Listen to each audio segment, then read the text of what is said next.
The early evening sun cast a golden glow over the small town streets, painting a picture of serenity that belied the tension about to unfold.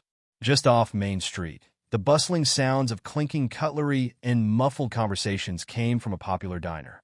The neon sign outside buzzed faintly, flickering the words Willow Creek Grill, a spot known for its hearty meals and charming, old-school atmosphere.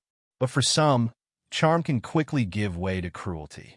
It was supposed to be a simple outing for James Carter. A retired Army veteran, James had seen more in his life than most people could imagine.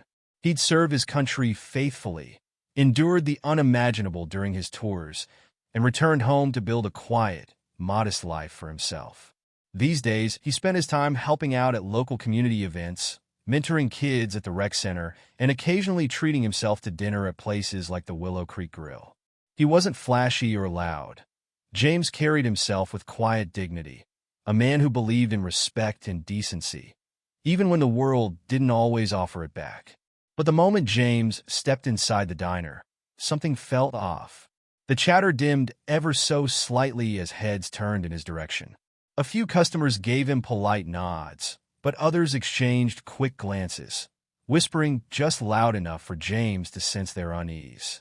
He brushed it off. After all, it wasn't the first time he'd walked into a space and felt like he didn't quite belong. Still, he wasn't here to cause trouble, just to grab a meal and enjoy a peaceful evening. James chose a corner booth, one that gave him a view of the whole diner, and waited patiently for someone to take his order. It wasn't long before a waitress approached, a young woman with a nervous smile and a notepad clutched tightly in her hands. She seemed friendly enough, but her eyes darted to the man behind the counter, the owner, who was watching the interaction closely. James couldn't help but notice the way the waitress's demeanor shifted, her cheerful tone becoming more reserved, as though she were walking on eggshells. "Good evening, sir," she said, trying to keep her voice steady. "What can I get started for you?" James smiled warmly, his deep voice calm and polite. "I'll take the house special, please. And a coffee, black." "Thank you." The waitress nodded and hurried off, but not before the owner, a stocky man in his late 50s with a stern face and a hard gaze, called her over. Their exchange was quiet, but James could tell by the owner's gestures and the waitress's shrinking posture that something wasn't right. He decided to let it slide. After all, he didn't come here to stir up drama. But as the minutes ticked by and his order still hadn't arrived, James began to feel the weight of the stares around him. It wasn't until the owner himself came over that things took a darker turn. His name was Hank Grayson, a man who prided himself on running his diner his way. Hank's smile was thin, his tone barely masking the disdain underneath. "Evening," Hank said, leaning against the edge of the booth. "Can I help you with something? You've been sitting here for a while now." James raised an eyebrow, his expression calm but questioning. "I already placed my order, just waiting for it to come out." Hank chuckled, though there was no humor in it. "Yeah, about that. See, we're a little busy tonight, and we like to prioritize our regulars. You understand." James knew exactly what Hank meant, but he refused to take the bait. "I see," he said, his voice steady. "I'll wait." But Hank wasn't done. He leaned in closer, lowering his voice just enough to make the interaction feel more pointed. "Look, I don't want to be rude, but maybe this ain't the kind of place you'd be comfortable in. There's a burger joint down the road that might suit you better." James stared at Hank for a long moment, the weight of his words settling heavily between them. He could feel the eyes of the other diners on him, some watching with curiosity, others with silent approval of Hank's behavior. James had dealt with men like Hank before, men who wore their prejudice like a badge, disguised as just the way things are. Instead of reacting with anger, James simply nodded. "I see," he said again, his voice calm but firm. "I'll keep that in mind." He stood up, reaching into his wallet to leave a tip for the waitress who had done her best under the circumstances. But as he turned to leave, Hank's next words stopped him cold. "Don't bother coming back," Hank called out, loud enough for the whole diner to hear. "We don't need your kind here." The room fell silent. James paused, his back still to Hank, and took a deep breath. He didn't want to give Hank the satisfaction of a scene. But just as he was about to walk out, the sound of the doors swinging open caught everyone's attention. A young man stepped inside, his confident stride and commanding presence immediately drawing eyes. He was tall, well-dressed, and carried an air of authority that couldn't be ignored.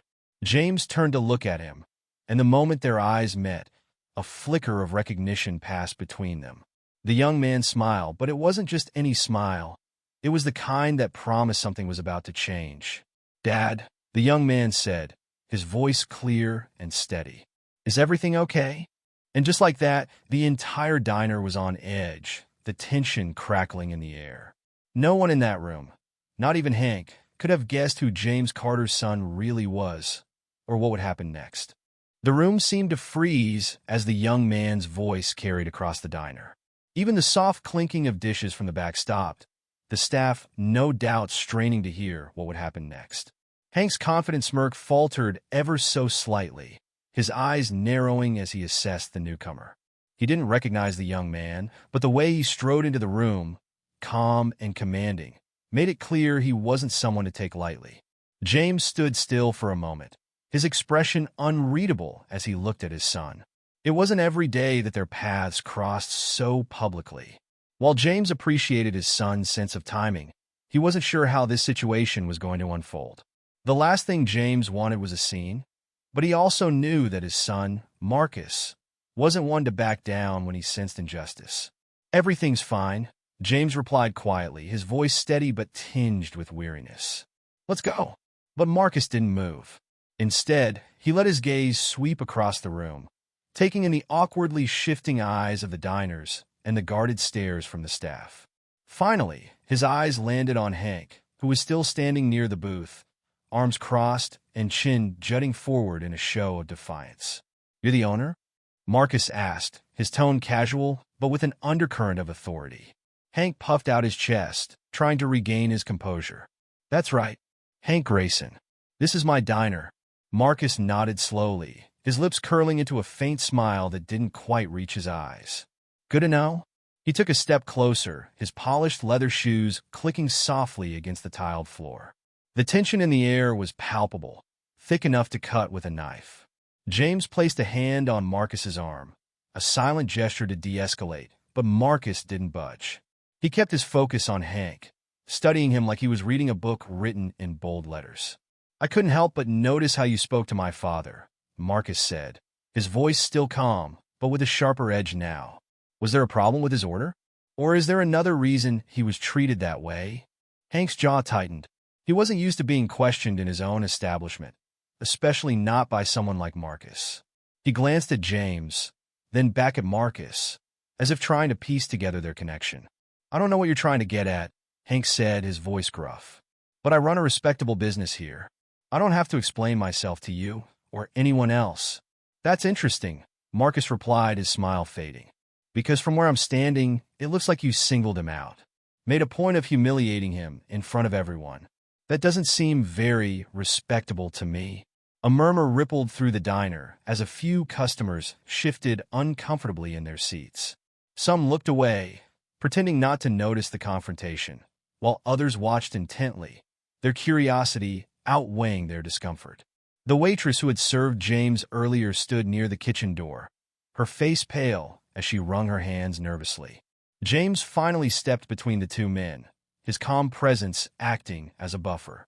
"Marcus," he said softly, "this isn't necessary. Let's just leave." But Marcus shook his head. "No, Dad. It is necessary. People like him don't get to treat you like this and walk away without being held accountable." Hank let out a harsh laugh, though it sounded forced. "Accountable? To who? You? Look, I don't know who you think you are, but I'm Marcus Carter," Marcus interrupted, his voice cutting through Hank's words like a blade. "Does that name mean anything to you?" Hank blinked, his brow furrowing as he tried to place the name.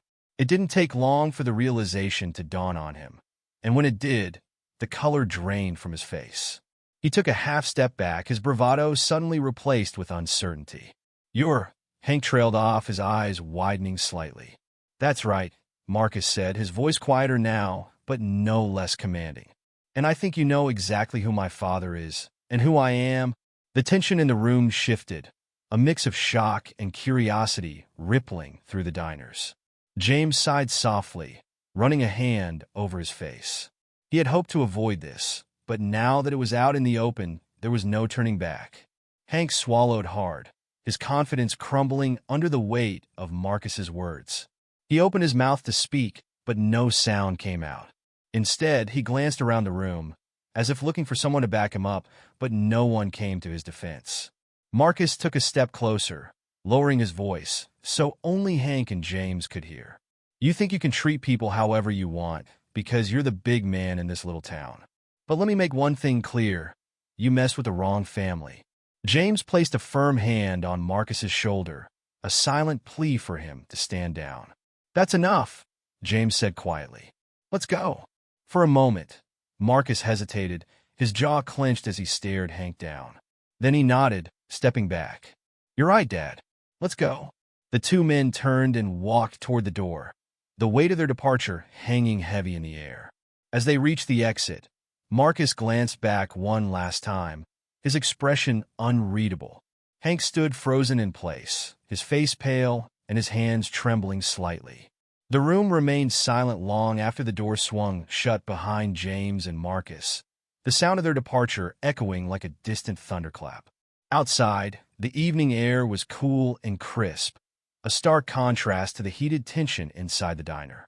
James walked in silence for a few moments before turning to Marcus, his expression a mix of gratitude and frustration. You didn't have to do that, James said quietly. Marcus shrugged, his jaw still tight. Maybe not, but I couldn't just stand there and let him treat you like that. James sighed, shaking his head. I've dealt with men like him my whole life, Marcus. You can't fight every battle.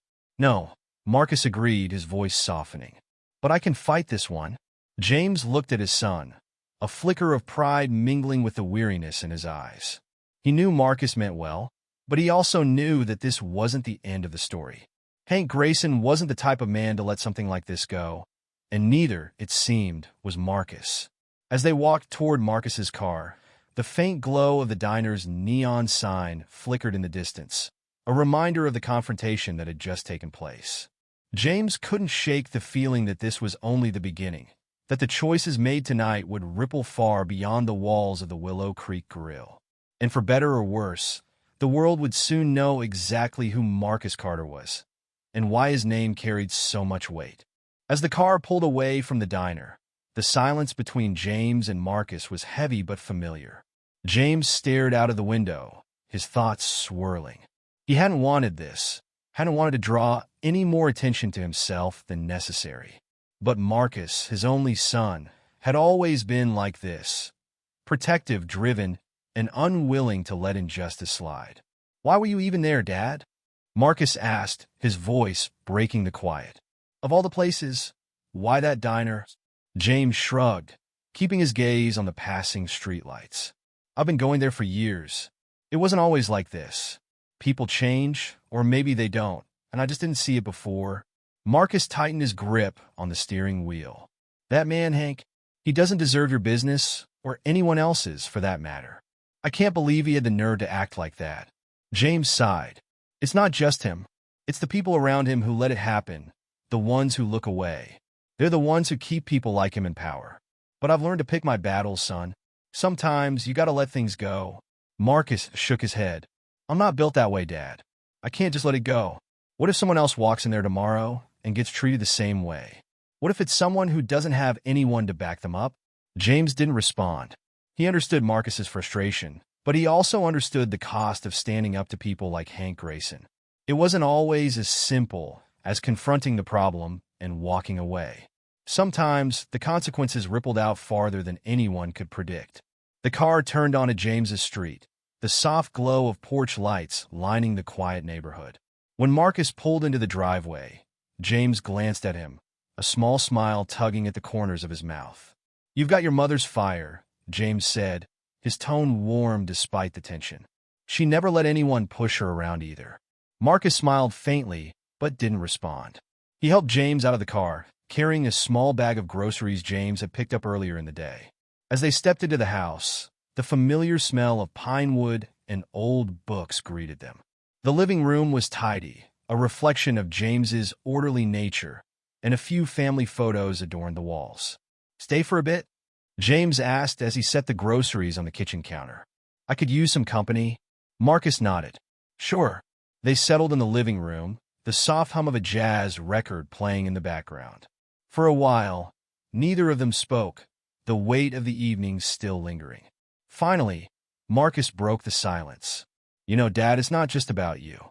People like Hank, they think they can get away with it because they never face any consequences. And the more they get away with it, the worse it gets.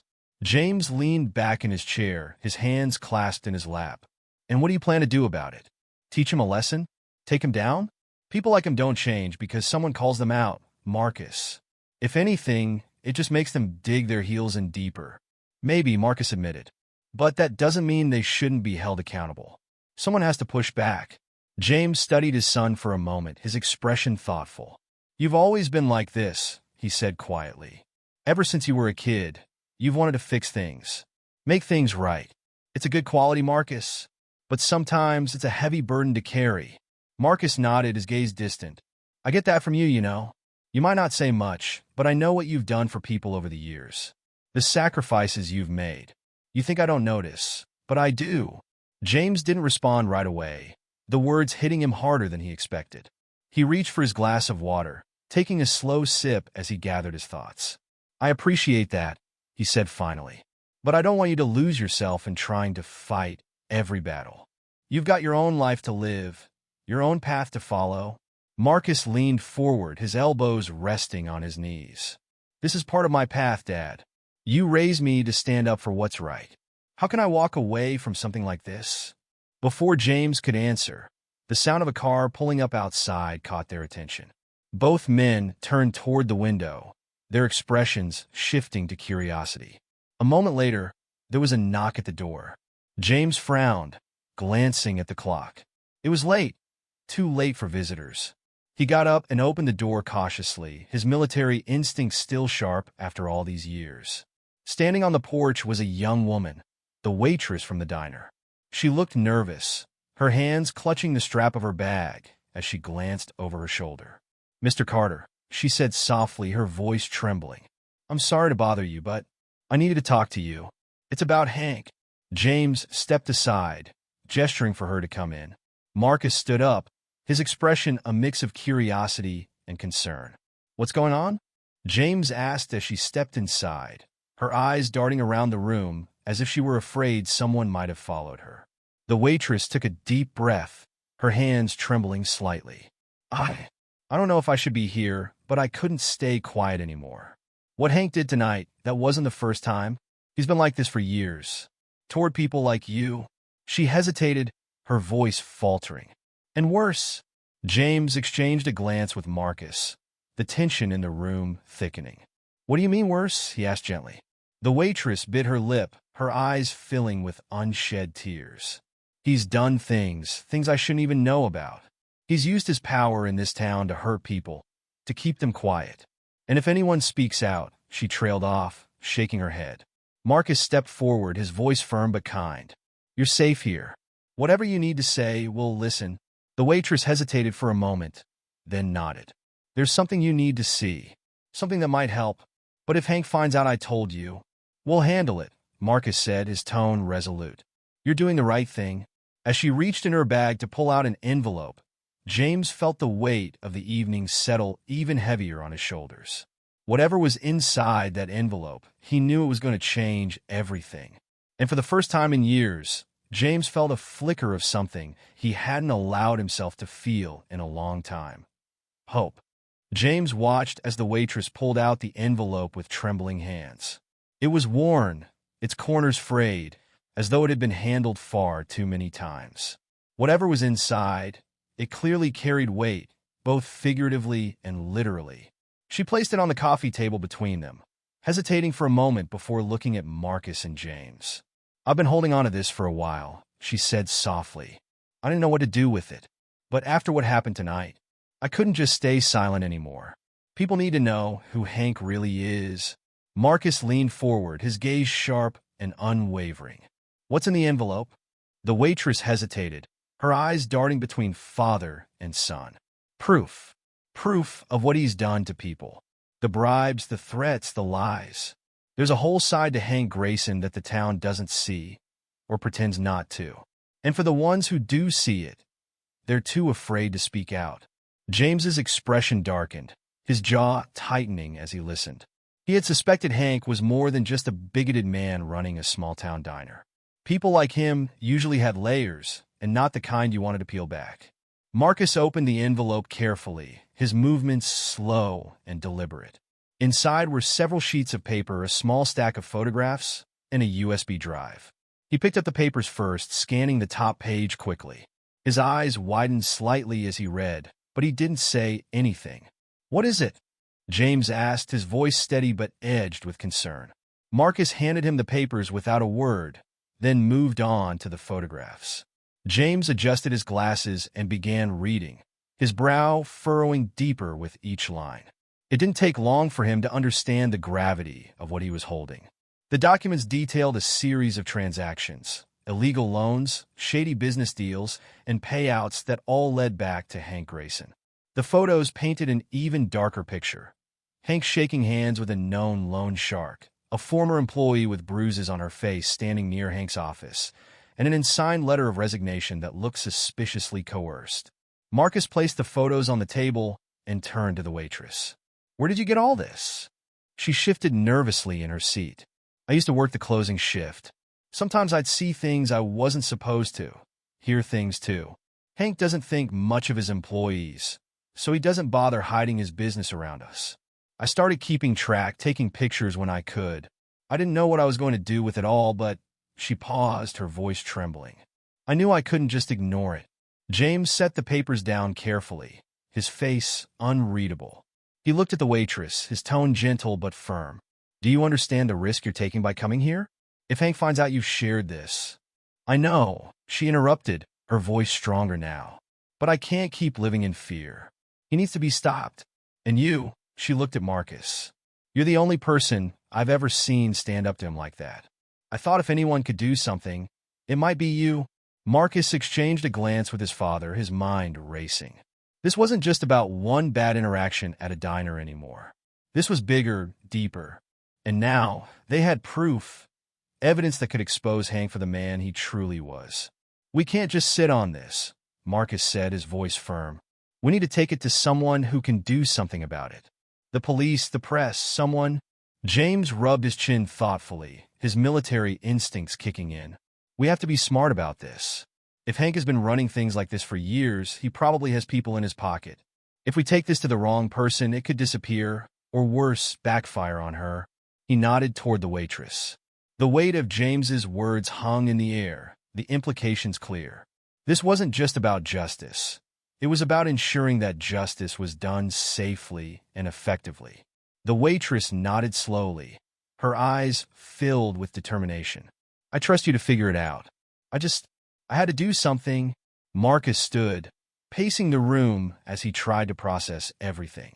His anger from earlier had shifted into something colder, more calculated. He wasn't just dealing with a rude, racist diner owner anymore. He was dealing with a man who had been quietly exploiting and hurting people for years, and who had likely gotten away with it because no one dared to challenge him. "We'll need to be careful," Marcus said, his tone measured. "If we're going to take him down, we can't give him any chance to cover his tracks. We'll need to make sure this gets into the right hands, and we'll need to do it quickly." James nodded, his expression grim. "Agreed. But before we do anything, we need to know exactly what we're dealing with." He picked up the USB drive, turning it over in his hand. "This might hold the key." The waitress looked up, her voice hesitant. "I don't know everything that's on there, but I know it's important. It's recordings. Conversations Hank didn't think anyone else would hear." Marcus and James exchanged a look, the tension between them thickening. This was bigger than they had imagined, and it was becoming increasingly clear that exposing Hank would be dangerous. Not just for them, but for anyone who had the courage to stand against him. "Whatever's on here," Marcus said, holding up the drive, "it's going to change everything." James nodded, his expression unreadable. "Let's hope it changes things for the better." As the night wore on, the three of them worked quietly, poring over the documents and listening to snippets of the recordings. Every new piece of information painted a clearer picture of who Hank Grayson really was, and how far he was willing to go to maintain his power. By the time the clock struck midnight, the weight of their discovery was almost unbearable. They knew they were standing on the edge of something that could shatter the fragile facade of the town, and possibly their own lives. But as James looked at his son, his determination unwavering, he realized that this was a battle worth fighting. And no matter what happened next, they wouldn't back down. The tension in the room was palpable, the stakes higher than ever. And as the first faint rays of dawn began to creep through the window, one thing was clear. The fight was only just beginning. As the first light of dawn spilled into the room, James sat quietly at the kitchen table, staring at the USB drive in his hand. Marcus was pacing again, his mind clearly working through their next steps. The waitress, who had finally introduced herself as Lily, sat across from James, her hands wrapped around a cup of coffee that had gone cold hours ago. None of them had slept, the weight of what they'd uncovered far too heavy to allow for rest. Marcus finally stopped pacing, turning to face his father and Lily. "We can't just sit here with this," he said, his voice firm. "We need to move quickly before Hank realizes something's wrong. He probably already knows something happened last night. He's not the kind of man who lets things like that slide." James nodded, but remained silent. His military training had taught him that patience was often a weapon, but Marcus was right about one thing. Time wasn't on their side. Hank Grayson was the kind of man who wouldn't hesitate to retaliate if he felt threatened. And now, they had the kind of evidence that could not only ruin him, but potentially expose an entire network of corruption. Lily looked up, her voice hesitant but determined. "There's someone I think we can trust, a reporter from out of town. She came through the diner a few months ago, asking questions about Hank. I didn't say anything to her then. I was too scared, but she gave me her card just in case. She said she was working on a story about small-town corruption." Marcus's eyes lit up with interest. "Do you still have her card?" Lily nodded, reaching in her bag and pulling out a slightly crumpled business card. Marcus took it, reading the name aloud. "Cynthia Harper, investigative journalist." He flipped the card over, noticing a handwritten note on the back. "If you ever want to talk, I'm here to listen." "She seemed genuine," Lily said quietly. "And if anyone can help us, it's someone who doesn't have ties to this town." James leaned forward, his expression serious. "That's a good lead, but we need to be careful. If Hank gets wind of this before we're ready, he'll do everything in his power to shut it down. And he won't care who gets hurt in the process." Marcus nodded, his mind already racing with plans. "Then we don't give him the chance. I'll call Cynthia and set up a meeting. If she's willing to take this on, she'll know how to handle it." As Marcus reached for his phone, a sudden knock at the door froze all three of them in place. The sound was sharp, urgent, and completely unexpected. James instinctively reached for the baseball, but he kept near the door, his years in the military making him hyper-aware of potential threats. Lily's eyes widened with fear. "What if it's him?" she whispered, her voice barely audible. James held up a hand, signaling for silence, and moved toward the door. He glanced through the peephole, his expression darkening as he stepped back. "It's the sheriff," he said quietly. Marcus exchanged a tense look with his father. "Do you think he's here because of Hank?" "Only one way to find out," James replied, his voice steady despite the tension in the room. He opened the door, his face calm but guarded. Sheriff Donovan stood on the porch, his hat in hand and a grim expression on his face. He was a tall, broad-shouldered man with a weathered face that suggested he'd seen more than his fair share of trouble. "Morning, James," he said, his tone polite but serious. "Mind if I come in?" James hesitated for a moment before stepping aside. "What brings you here so early, Sheriff?" Donovan stepped into the living room, his sharp eyes quickly taking in Marcus and Lily. "Had a call last night," he said, his gaze settling on James. "Hank Grayson claims there was an incident at his diner. Says you and your son caused a bit of a scene." Marcus crossed his arms, his jaw tightening. "A scene? You mean when he humiliated my dad in front of the whole diner for no reason?" Donovan raised an eyebrow. "That's not exactly how Hank tells it. Says you threatened him, broke some property." "That's a lie," Marcus shot back. "And you know it." The sheriff sighed, rubbing the back of his neck. "Look, I'm not here to take sides. But Hank's got a lot of influence in this town. If he presses charges, let him, James interrupted, his voice calm but firm. We both know he's bluffing. He wouldn't want the kind of attention that would bring. Donovan studied James for a long moment before nodding slowly. You're probably right, but I've known Hank a long time, and he doesn't like to lose. If you're planning to go up against him, you'd better be ready for a fight. James's eyes narrowed slightly. What exactly are you saying, Sheriff? I'm saying be careful, Donovan replied, his voice low. This town's got a way of protecting its own, and Hank's got more friends than you think. With that, the sheriff tipped his hat and left, leaving the door open behind him. James closed it slowly, his mind racing. Donovan's words had been clear. Hank knew something was up, and he wasn't going to sit back and wait for the storm to hit. Marcus turned to his father, his expression hard. We don't have time to wait. I'm calling Cynthia now. James nodded, but his gut told him the sheriff's visit was just the beginning. Hank Grayson wasn't just a small-town bully. He was a man with power, and men like him didn't go down without a fight. As Marcus dialed the number on the business card, James glanced out the window, his sharp eyes scanning the street for anything unusual. The quiet neighborhood seemed peaceful enough, but he couldn't shake the feeling that they were being watched. The phone call was brief, but the urgency in Marcus's voice made it clear that Cynthia Harper was interested. She agreed to meet them later that day in a nearby city, far enough from the reach of Hank's influence. But as they prepared to leave, something unexpected happened. A black SUV pulled up in front of the house, its windows tinted so dark that it was impossible to see who was inside. The vehicle idled for a moment before the passenger side window rolled down just enough to reveal a man in a suit. He didn't say anything, but the message was clear. Hank Grayson wasn't waiting for them to make the first move. He was already one step ahead. The black SUV lingered outside the house, its engine rumbling quietly, an ominous presence that sent a chill through the air. Marcus tensed, his instincts urging him to act, but James placed a hand on his shoulder, stopping him. Wait, James said in a low voice, his eyes fixed on the vehicle. Let's see what they're going to do.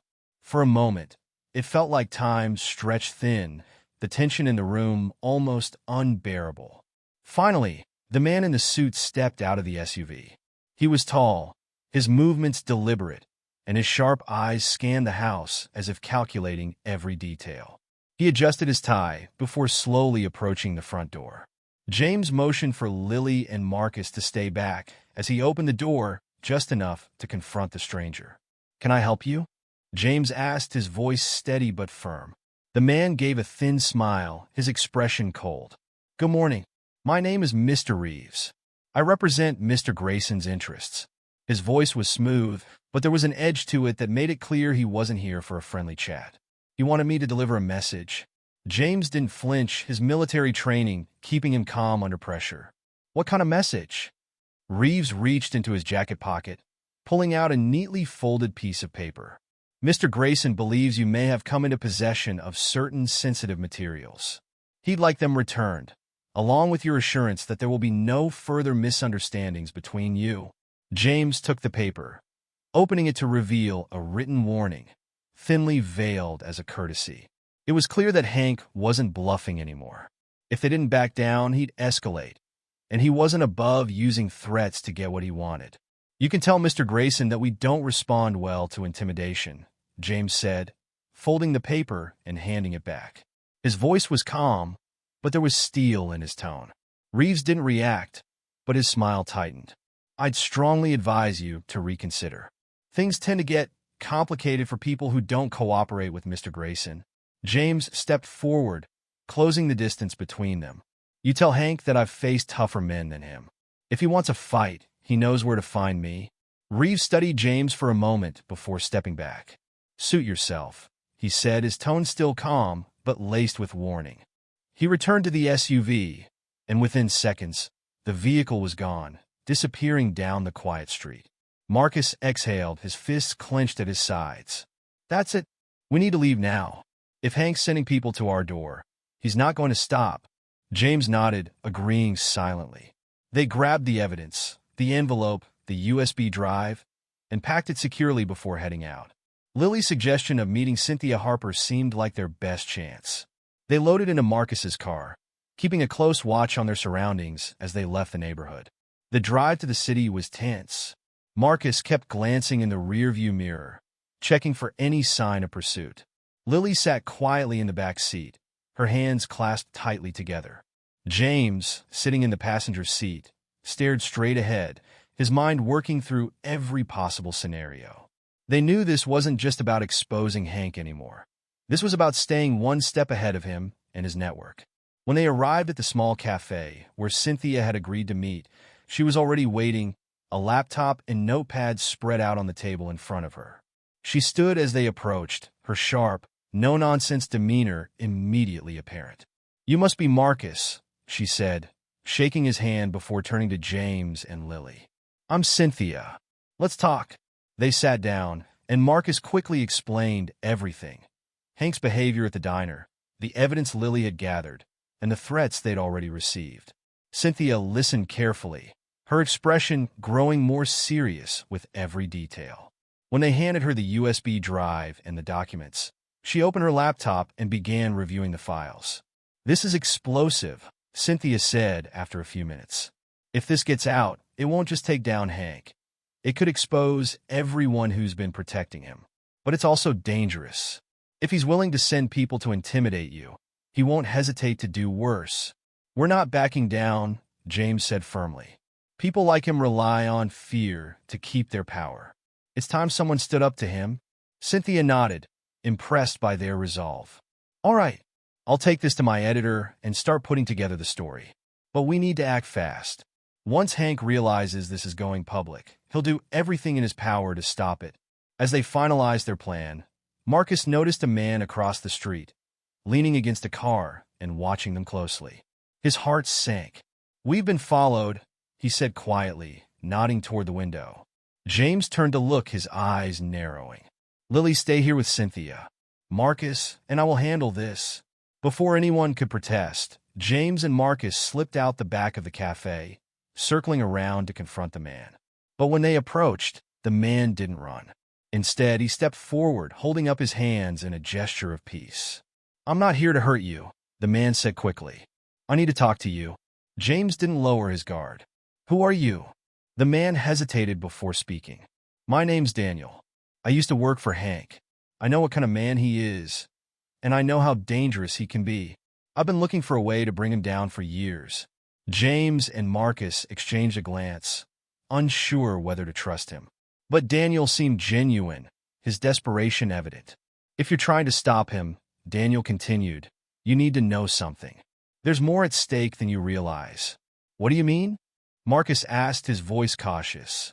"Hank's not just running a shady diner," Daniel said. "He's tied to bigger players. People outside this town who don't want their names dragged into the light. If you go through with this, you're not just going after Hank. You're going after them, too." The weight of Daniel's words hit them like a ton of bricks.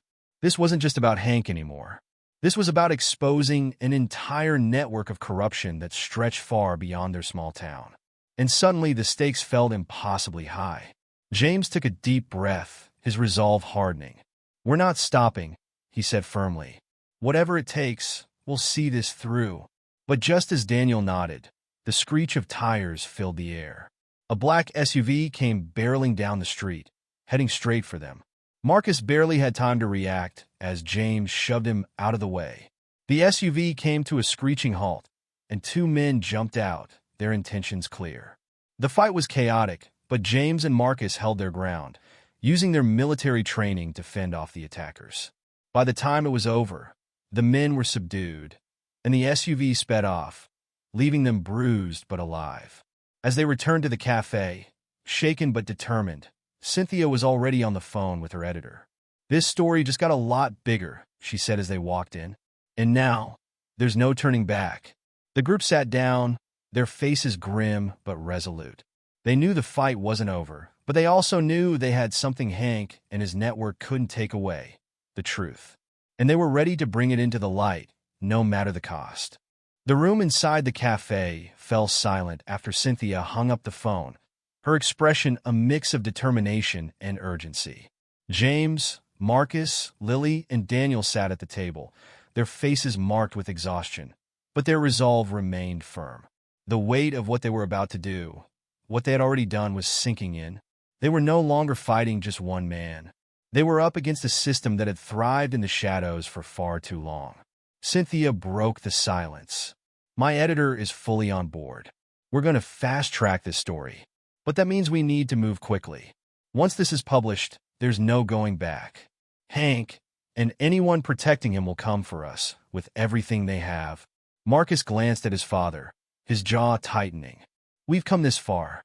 There's no way we're stopping now. People need to know the truth." Lily, still sitting quietly, looked up. "What happens if they try to discredit us? Hank's been untouchable for so long. What if they find a way to twist the narrative?" Cynthia leaned forward, her voice calm but firm. "That's why we're including as much evidence as possible. We're not just telling a story. We're presenting facts that can't be ignored.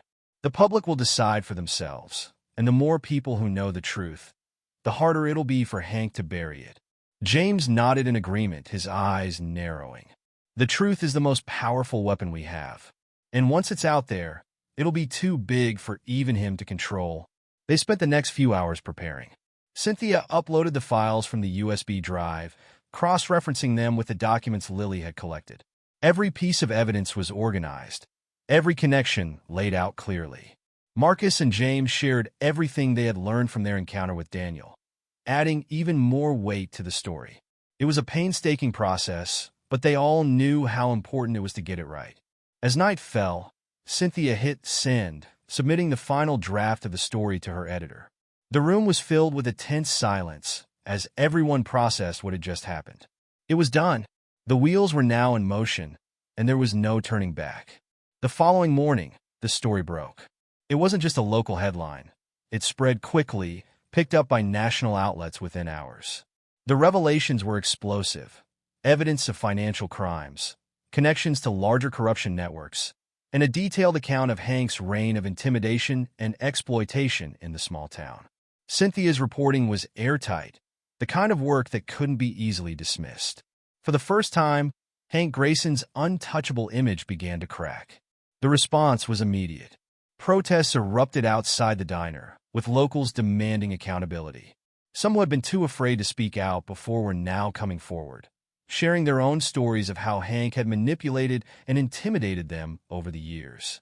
The small town that had once seemed so tightly controlled by fear was beginning to find its voice. Hank, however, didn't go down quietly. He released a public statement denying all accusations, calling them a smear campaign orchestrated by bitter outsiders. But the evidence was too damning, and his denials only fueled more scrutiny. Within days, law enforcement agencies announced an investigation into his activities, including the higher-level connections hinted at in the story. Meanwhile, James, Marcus, and Lily stayed out of the spotlight, laying low while the chaos unfolded. They knew they had done their part, but there was still a lingering sense of unease. Hank might have been exposed, but his influence and the people behind him weren't gone yet. One evening, as they gathered at James's house, Marcus received a call from Cynthia. Her voice was cautious but optimistic. "I just got word that Hank's been taken into custody. They're charging him with multiple counts of fraud and conspiracy." Lily let out a shaky breath, her shoulders relaxing for the first time in days. "So it's over?" she asked, her voice filled with hope. Cynthia hesitated. "It's a big step, but it's not the end. Hank's network is bigger than just him. The authorities are following the leads, but it's going to take time. Still, this is a victory. You all did something incredible." James nodded, his expression thoughtful. "We didn't just do it for us. We did it for everyone who's been living under his thumb." In the weeks that followed, life in the town began to change. The once dominant presence of Hank Grayson was gone, and with him, the fear that had kept so many silent. The diner closed down, its windows boarded up, a symbol of the end of an era. But for James, Marcus, and Lily, it wasn't just about Hank. It was about proving that even the most deeply entrenched systems of power could be challenged. One evening, as the sun set over the town, James sat on his porch, watching the horizon. Marcus joined him, a quiet sense of pride in his expression. "We did it, Dad," he said softly. "We stood up to him. To all of them." James nodded, his gaze steady. "It's not just about taking them down. It's about building something better. And that's a fight that never really ends." Lily appeared at the door, a smile on her face. "Cynthia just called. She said the story is being nominated for an award." Marcus grinned, shaking his head. "Well, I guess we're famous now." James chuckled, but his smile was bittersweet. "Fame doesn't matter. What matters is that people know the truth." As the three of them sat together, the weight of the past weeks began to lift. They had faced incredible odds, risking everything to stand up for what was right. And while the fight wasn't entirely over, they knew they had made a difference. In the end, the story wasn't just about Hank Grayson or the small town he had controlled. It was about the power of courage, the strength of standing together, and the belief that even the darkest truths can be brought into the light. And as the night settled in, they knew that no matter what came next, they were ready.